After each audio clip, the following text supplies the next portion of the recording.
igreja me adotou como membro da equipe pastoral dessa igreja, que financia as nossas necessidades pessoais, nosso salário, cuida da gente, graças a Deus. Então, eu já não tenho esse desespero de correr atrás de recursos por causa do salário. O que a gente busca, no caso, para essa estrutura, hoje é um raio de 2.000 quilômetros que a gente atende, isso Selva Brava, e tudo com doações. Um irmão doa um galão de combustível, outro irmão doa uma cesta básica. A grande verdade é que todas as vezes que a gente agendou de ir, sempre deu certo. Graças a Deus, sempre deu certo. A gente sempre continua fazendo o trabalho, né? E eu peço para os irmãos que não se esqueçam, nas suas orações, de estar intercedendo por nós, de estar clamando por nós, em nome do Senhor Jesus. Pastor, não sei, tem alguns minutinhos que a gente poderia compartilhar, uma palavra aqui bem rápida. Abre sua Bíblia comigo no livro de 2 Reis, capítulo de número 5. Uma palavra bem rápida aqui. Capítulo 5 do livro de 2 Reis.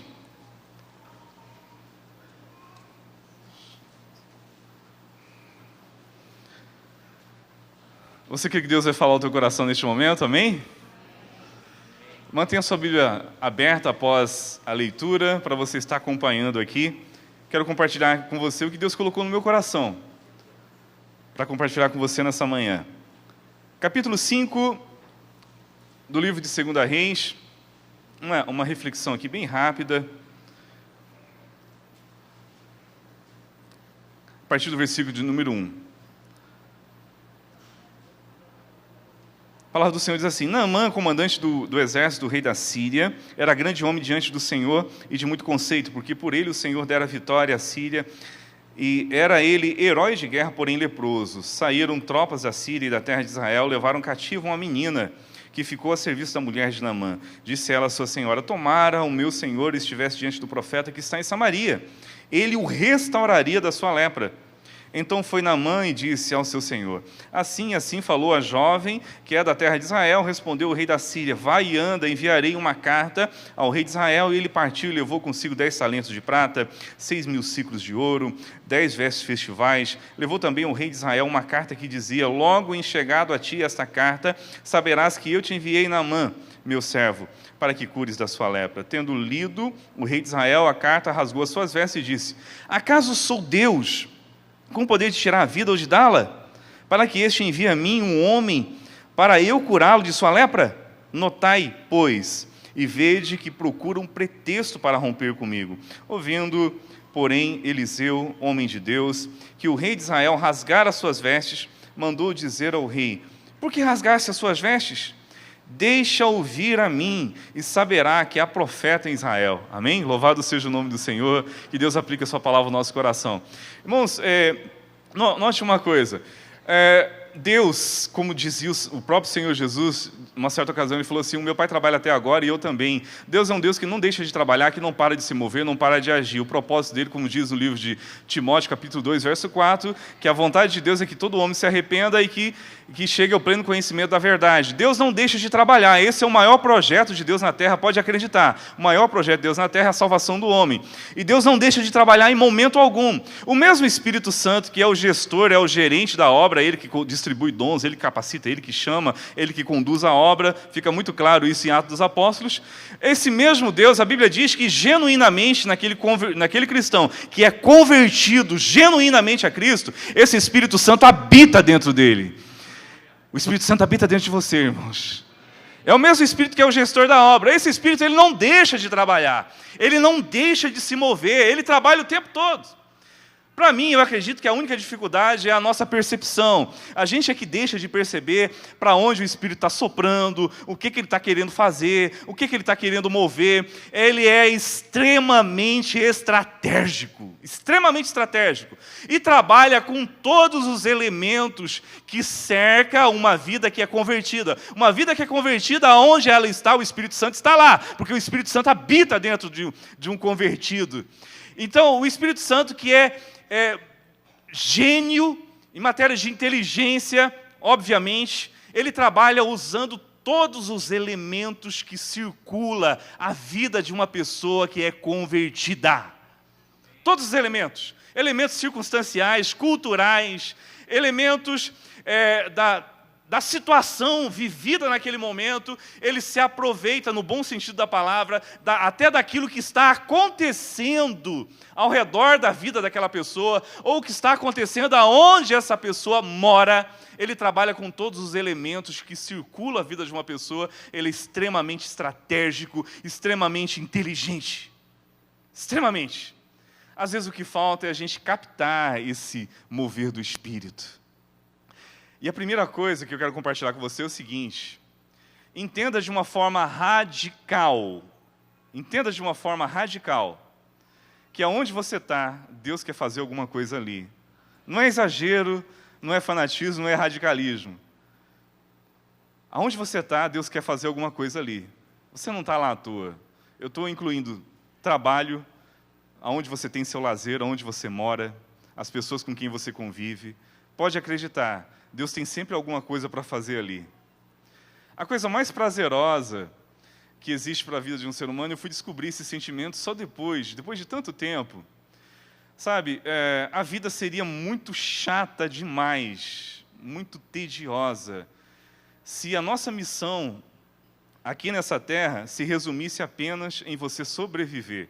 Ou algumas pessoas apenas em gastar toda a sua energia, toda a sua existência, toda a sua saúde, em busca apenas de um propósito, construção de patrimônio na terra.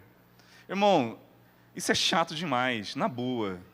Você existe por um propósito muito mais nobre do que isso. Muito mais nobre. Você existe por um propósito com a dimensão de alcance muito maior do que alcançar só você mesmo e a sua família. Esse alcance, às vezes, nem é espiritual, só financeiro, material. Não tem uma coisa mais prazerosa do que você ter aquela sensação: eu sei o porquê eu existo, eu sei porque eu estou aqui, Deus me criou para um propósito de dimensões eternas. A participação que você tem no reino de Deus vai ter registros eternos, até quando você estiver lá na glória. Eu acredito que alguém vai chegar para você: olha, você participou da minha conversão, você participou do projeto que Deus fez na minha vida por causa de você. Eu acredito que a gente vai ter esse tipo de alegria no céu. Porque a Bíblia fala que as nossas obras serão provadas diante de Deus. Entenda uma coisa, não existe uma coisa mais honrosa do que você fazer parte dessa conspiração universal chamada Reino de Deus. Nada produz mais uma sensação de realização pessoal. Realização pessoal. Nada produz mais esse senso do que você estar envolvido em uma causa nobríssima, chamada causa do reino.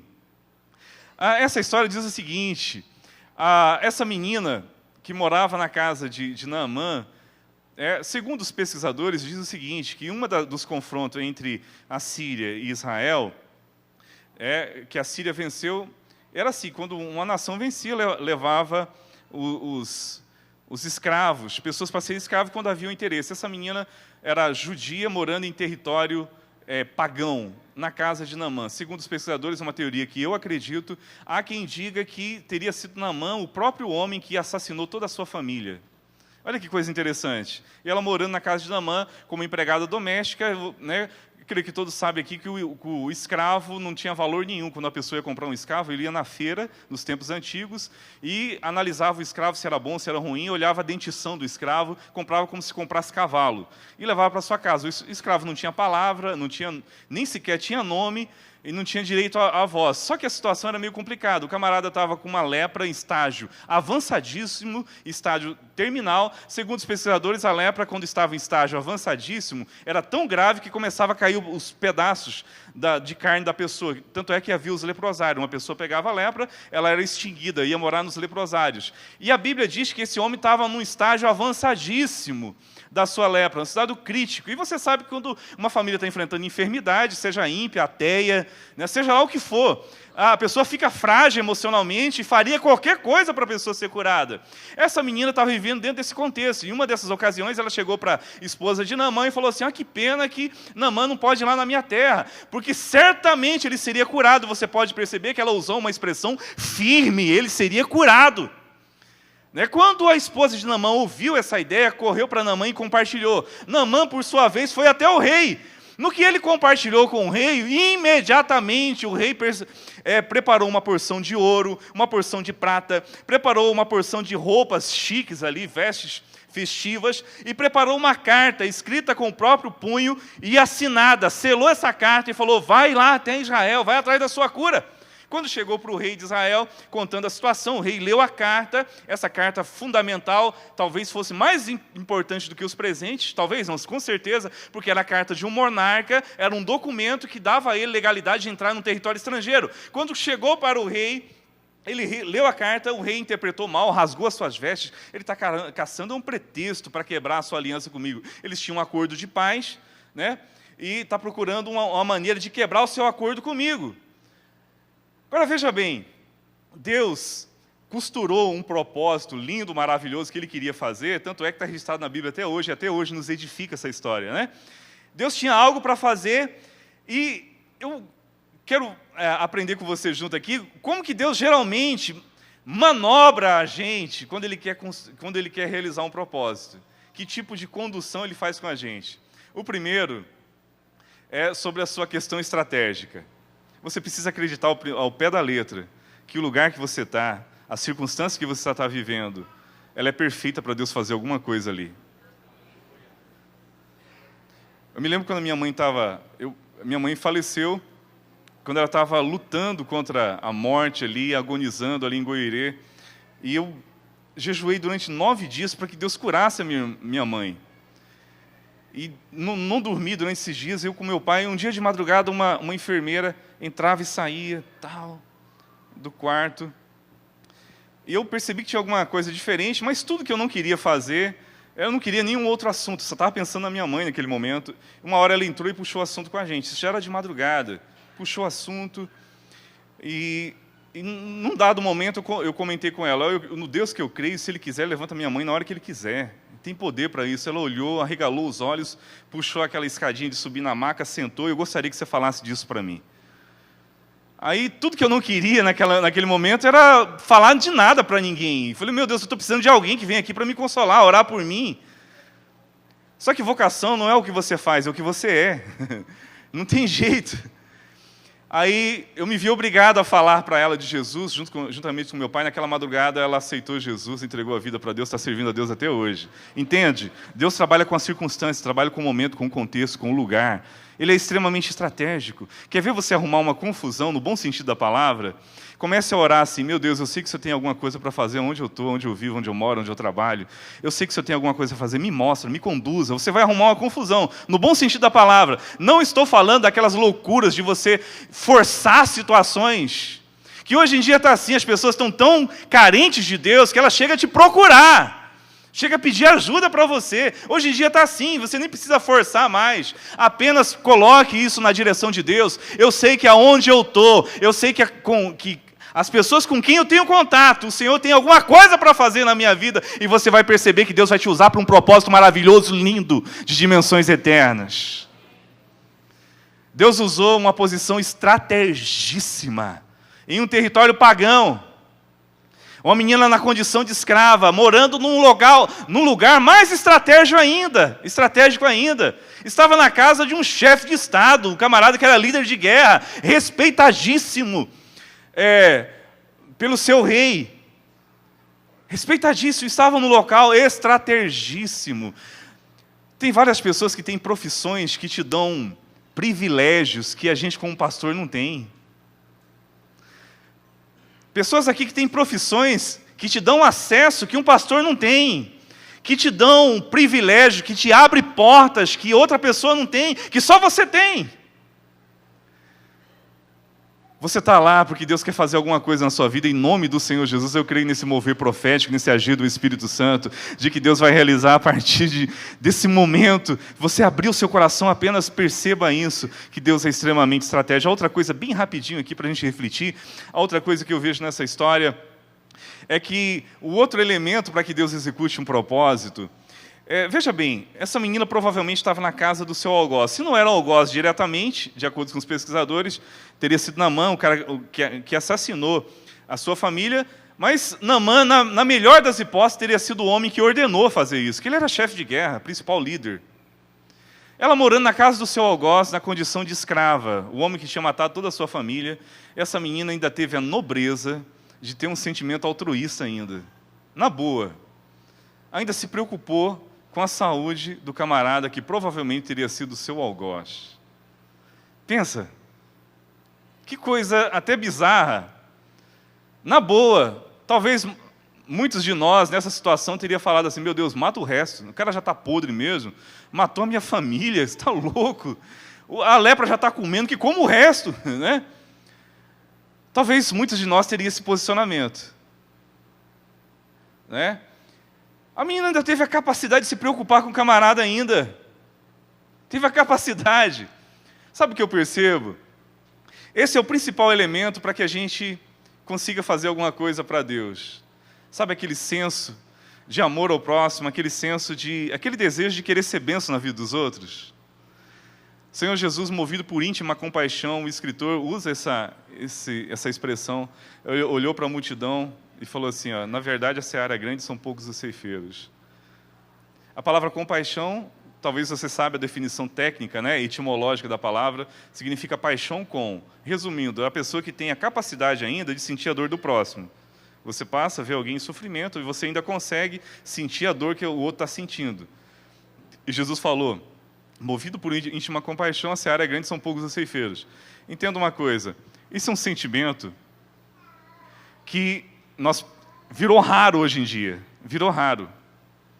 Pessoas com o desejo de ser bênção na vida dos outros. Pessoas com o desejo de sentir a dor dos outros. Pessoas com o desejo de ser o instrumento de Deus para a vida das pessoas.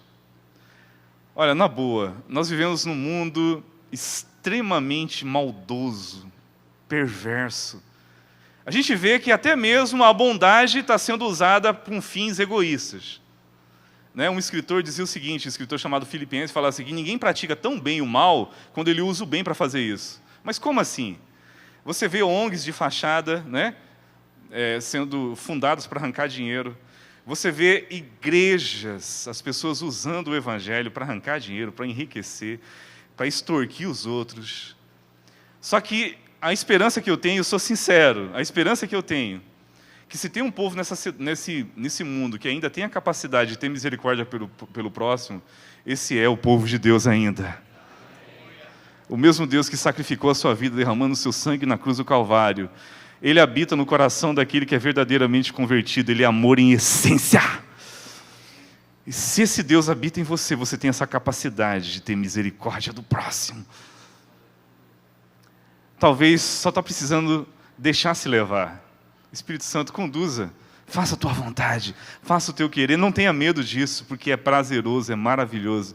Nada satisfaz mais o nosso coração, nada enche mais o nosso coração de alegria, de realização pessoal, do que você ter aquele senso, meu Deus, eu sei um Deus que está me usando a minha vida para ser instrumento de bênção na vida dos outros. Outra coisa que eu vejo aqui, de maneira bem clara, que a iniciativa fez com que as coisas acontecessem. Deus usou um camarada pagão, de outra crença que não tinha nada a ver com a crença judaica, a crença no verdadeiro Deus, que é o Deus Jeová, e de repente usou esse Deus para esse homem, para um intento maravilhoso. Entenda que quando uma pessoa toma a iniciativa de fazer, do tipo, Espírito, eu quero que o Senhor me mostre, só que depois de mostrar, eu quero fazer alguma coisa, você tem um posicionamento ativo, ação, você toma a iniciativa, Muitas pessoas ficam usando o argumento, eu não faço, eu tenho até um chamado de Deus, Deus me mostrou, mas eu não faço porque eu não tenho apoio, não tenho ajuda de ninguém, porque ninguém me compreende, não surge ninguém para me ajudar. Tire isso da sua cabeça, entenda uma coisa, que quando você toma a iniciativa, logo em seguida a providência também entra em ação. Os recursos para que esse milagre acontecesse surgiu. Apareceu um monarca dando o documento que precisava, apareceu alguém dando os elementos que precisava, a porção de ouro, a porção de prata, as coisas se desenvolveram. Quando existe iniciativa, as coisas acontecem, elas simplesmente se desenvolvem. Toma iniciativa, coloque isso na prática. A outra coisa, bem rapidinho aqui, a gente não tem tempo para explorar em mais detalhes essas ideias, mas a outra, veja bem, Deus usou uma menina que a Bíblia nem sequer fala o nome, anônima, uma escrava, para um projeto de proporções universais. Essa menina foi pivô de uma experiência e de um milagre de Deus que envolveu duas nações, a Síria e Israel. Envolveu dois monarcas, os dois reis. Envolveu um chefe de Estado, um líder de guerra dos mais importantes do mundo antigo. Essa menina foi pivô de um projeto mega, enorme. Enorme. Veja bem, eu não estou querendo passar aquela ideia megalomaníaca que existe hoje em dia, daquelas pregações que conseguem mexer com o ego do ser humano, dizendo assim, Deus é o Deus que realiza os seus sonhos, Deus tem coisas grandiosas para você. Mas, na verdade, motivando as pessoas para realizar seus sonhos pessoais. Eu estou falando de sonhos de Deus, de projetos de Deus mesmo. Sabe? Essa menina foi usada como pivô de um mega projeto. Geralmente o que Deus tem para fazer é geralmente grande. E eu vou te explicar por quê. Sabe por quê? A demanda é grande demais. A demanda do reino é grande demais. Sabe a impressão que eu tenho? Que eu aprendi lendo a Bíblia e com as experiências de vida? A impressão que eu tenho é que quando Deus acha alguém realmente interessado em glorificar o nome dEle, interessado em obedecer, Ele fala assim, você se importou, então toma. Ele despeja mesmo. Mas não com a ideia de fazer com que uma pessoa faça com que o nome dela se torne grande. Muito pelo contrário. O que Deus tem para fazer, a demanda de Deus é enorme. Ele tem a carência de pessoas dispostas a obedecer. O reino de Deus tem a carência de pessoas dispostas a pagarem o preço para isso. E dizer, Senhor, eis-me aqui, faz a tua obra, tanto a nível local, quanto a nível transcultural. E quando ele acha alguém disposto a obedecer, ele fala assim, toma. Geralmente o que Deus tem para fazer é grande. E usou uma pessoa anônima. Coloque na sua cabeça e no seu coração. Coloque isso no seu coração. Muitas pessoas se intimidam quando Deus mostra alguma coisa para você fazer. Aí você se intimida da seguinte forma, o que Deus me mostrou para fazer é isso. Aí você olha para a sua capacidade e você pensa assim, meu Deus, não é eu. Eu acho que o Espírito Santo errou o endereço. Não é eu. A ideia vem, e é o Espírito Santo que está soprando, que ele não para de trabalhar. Se uma ideia para fazer algo para Deus veio na tua cabeça, pode ter certeza, foi o Espírito Santo. Foi o Espírito de Deus. Aprendi isso, que ele age por inspiração. Uma ideia vem na cabeça, vem no coração. O Espírito Santo já está soprando. Já está soprando, o Espírito Santo não erra o endereço. Se ele te mostrou, é para você fazer. Aí você pensa, mas meu Deus, eu não me vejo fazendo isso. Eu não me vejo. Você olha para a sua capacidade e você olha para aquilo que Deus está mostrando. Eu não me vejo fazendo isso. Deus não erra o endereço. Deus não erra o endereço. Só para finalizar aqui, eu citei ontem à noite, na reunião dos jovens, quando Deus chamou Paulo, até então Saulo. Ananias bateu boca com Deus, falou assim, Jesus chegou para Ananias, vai até a rua chamada direita, lá tem um homem assim, assim, assim. Ananias bateu boca com Deus, falou, mas não pode ser esse homem. Eu tanto tenho ouvido a fama desse camarada, destruindo, matando, perseguindo, destruindo igrejas.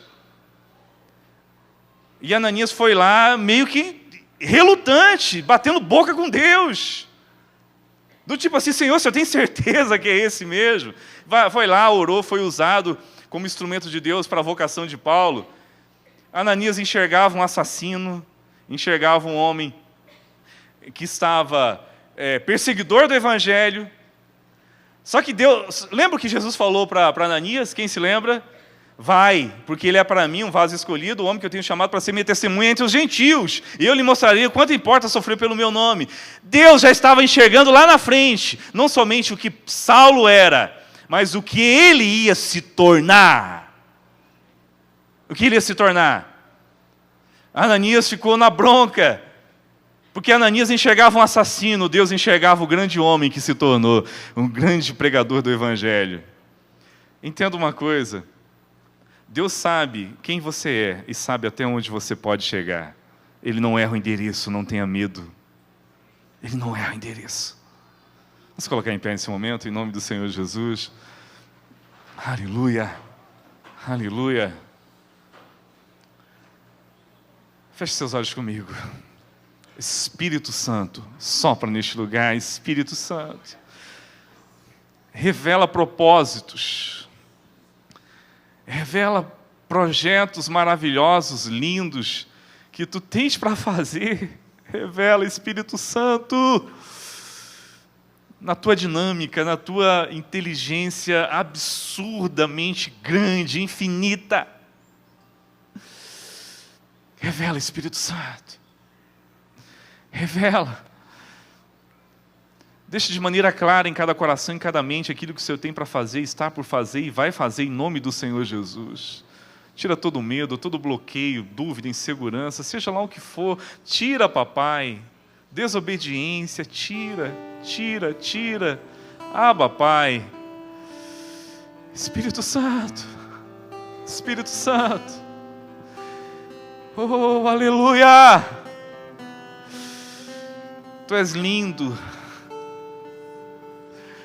Tu és lindo. Como é gostoso, como é prazeroso fazer parte desse projeto.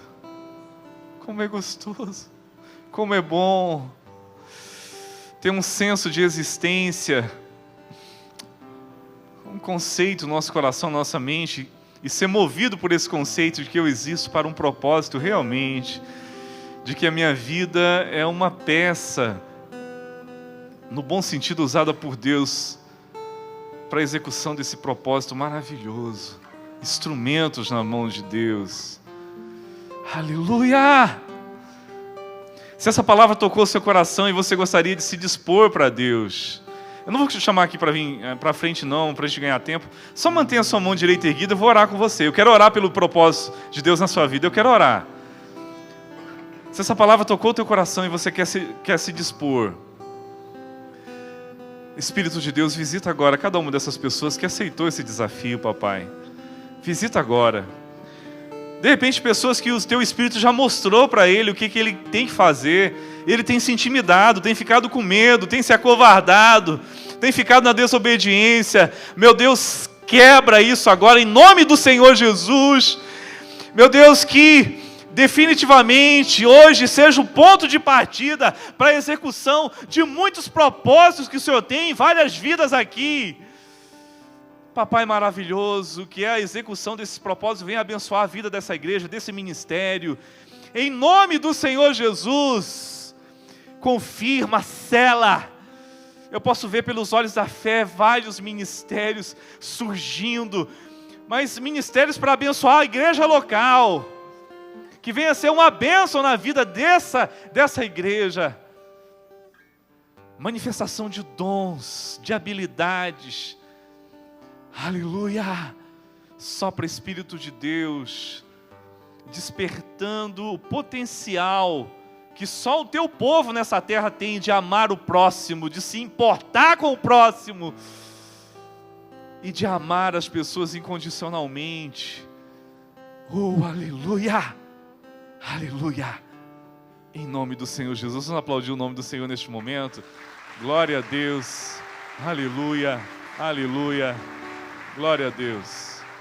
Amém, ó Deus. Amém. Bem rapidamente, antes de eu passar a palavra aqui, eu quero lançar 2 desafios. Primeiro, se alguém quiser ter uma experiência missionária, conhecer uma aldeia indígena, saber como funciona um trabalho dentro de uma aldeia, e se você tiver esse interesse, eu quero me colocar à disposição. Você é meu convidado. Quiser pegar meu contato, o meu telefone, a gente vai se falando, vai trocando ideia. Vários irmãos já foram. O irmão Pedro esteve lá com a gente, participou de uma viagem missionária. É uma experiência maravilhosa, linda, é uma delícia você ver os indígenas cantando na língua, as crianças cantando na língua deles, adorando a Deus, é lindo. A outra, bem rapidamente, se o Espírito Santo tocou o teu coração e você sentiu o desejo de ser um mantenedor dessa obra de maneira individual, de maneira pessoal, se você tiver esse interesse, esse desejo, procure um dos pastores aqui, esteja compartilhando com eles. Essa primeira viagem que a gente está fazendo com o intuito de levantar companheiros. Geralmente as pessoas falam para a gente, esse é seu dom, do tipo assim, isso é problema teu, né? Sabe, e a gente aprende pela palavra de Deus que isso é um problema da igreja do Senhor Jesus, não é um problema meu, né? O reino de Deus não é problema meu, é problema das pessoas que fazem parte do reino de Deus. Se você sentiu-se tocado pelo Espírito Santo de ser um mantenedor, de ser uma pessoa com esse propósito de abençoar, então esteja fazendo isso na liberdade do Espírito Santo de Deus. Nós estamos, vai inaugurar mais 2 igrejas, daqui a alguns dias. Tem uma que está pronta e a outra que está em início de realização. E a gente tem que arrumar 2 caixas de som. Se alguém quiser doar, tiver uma usada em casa, ou quiser doar o recurso mesmo, vou fazer questão de tirar foto e falar assim, ó, a sua caixa de som está aqui, ó, no Xingu, para a glória de Deus. Amém? Deus abençoe. Obrigado, pastor. Obrigado pela palavra, o incentivo. Lembrando-se do que Jesus falou, que nós devemos ser, no lugar onde nós estamos, o sal da terra e a luz do mundo naquele lugar. Brilhar e salgar, fazer a diferença através do nosso testemunho pessoal, que as pessoas possam ver Cristo em nós e pedir a razão da nossa fé. É isso que o Senhor quer. Esse é um ministério básico que todo cristão tem para realizar aonde você estiver. Amém? Agradecemos muito a palavra de incentivo e louvamos a Deus por aquilo que o Senhor está fazendo e continuará fazendo na vida do pastor João